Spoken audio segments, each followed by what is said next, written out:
Bergabung bersama kami ada Ardi Suteja, Ketua Indonesia Cyber Security Forum. Kita sapa langsung.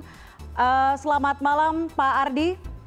Selamat malam Puspa. Pak Ardi, kalau kita melihat tadi Trace Together dan Singapura juga sudah ada aplikasi serupa begitu untuk mendeteksi paparan atau sebaran yang diduga terkena COVID-19. Tadi sebelumnya juga dinyatakan kalau di Singapura jika salah satu pengguna aplikasi terdeteksi positif, otoritas akan mengambil data sesuai dengan aplikasi. Ini melawan hukum privasi data tidak, Pak Ardi?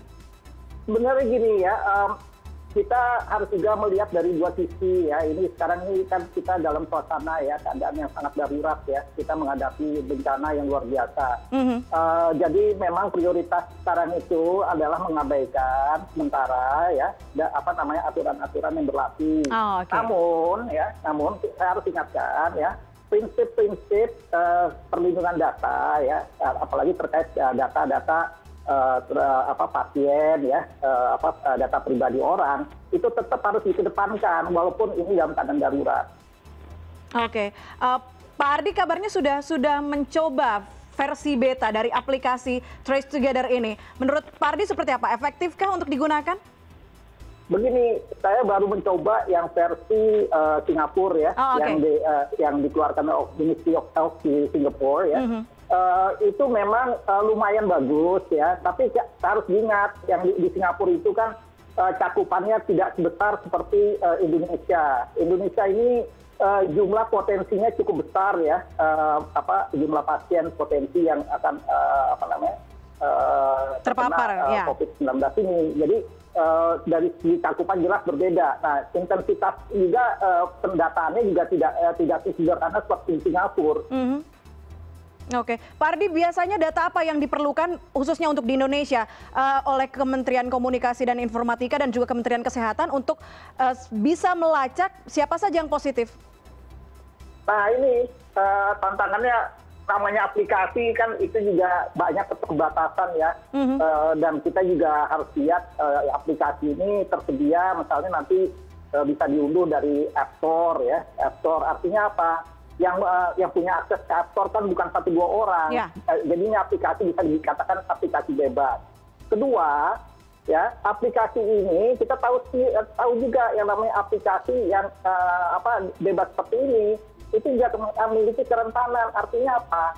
Potensi kebocoran data yang seharusnya dilindungi oleh aplikasi itu bisa saja terjadi, sehingga seperti yang kemarin itu ya, karena di sini masalah prinsip perlindungan data itu belum bermasyarakat. Artinya bisa saja ada keceplosan bahwa menyebutkan nama pasien si A, si B, si C, padahal sebelumnya nggak bisa disebutkan. Dan itu memang ada kaidahnya di dalam rahasia pasien dengan dokter, dan itu dilindungi dalam undang-undang kesehatan. Tapi ini pun juga seringkali masih ada kelepasan, dan seringkali itu dilakukan oleh mereka-mereka yang non profesional dari non profesi medis gitu.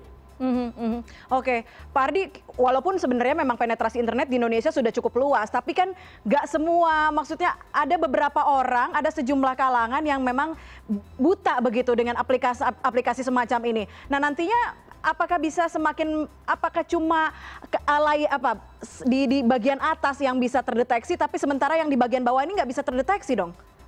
Betul, dan kita sudah melihat melihat apa yang sudah terjadi beberapa hari belakangan ini. Memang ternyata yang namanya tracing ini tidak mudah. Mencari-cari orang ini, dia berhubungan dengan siapa, namanya orang sakit ya. Orang sakit kalau ditanya-tanya juga mungkin juga ingatannya juga terganggu. Ya, jadi ya satu jalan mungkin ya cari alternatif menggunakan teknologi seperti apa yang digunakan di Singapura, tapi kembali lagi tidak sederhana seperti yang dibayangkan. Oke, kalau kita berkaca dari Singapura, Pak Ardi, Indonesia kira-kira butuh waktu berapa lama nih untuk mengokohkan aplikasi Peduli Lindungi ini? Saya nggak bisa bilang berapa lama, tapi dari segi aplikasi itu kan harus diuji dulu ya. Pertama keandalannya ya, datanya, penyimpanan datanya, terus seberapa cepat dia bisa melakukan tracing, dan bagaimana dia sistem komputasinya, apakah itu juga memerlukan suatu sumber data lainnya. Nah ini bagaimana? Ini yang jelas akan melibatkan bukan hanya 1 atau 2 institusi ya, akan melibatkan banyak pihak. sehingga itu bagaimana perjanjian di antara mereka itu. Dan sementara Indonesia sendiri belum memiliki undang-undang perlindungan data. Ya.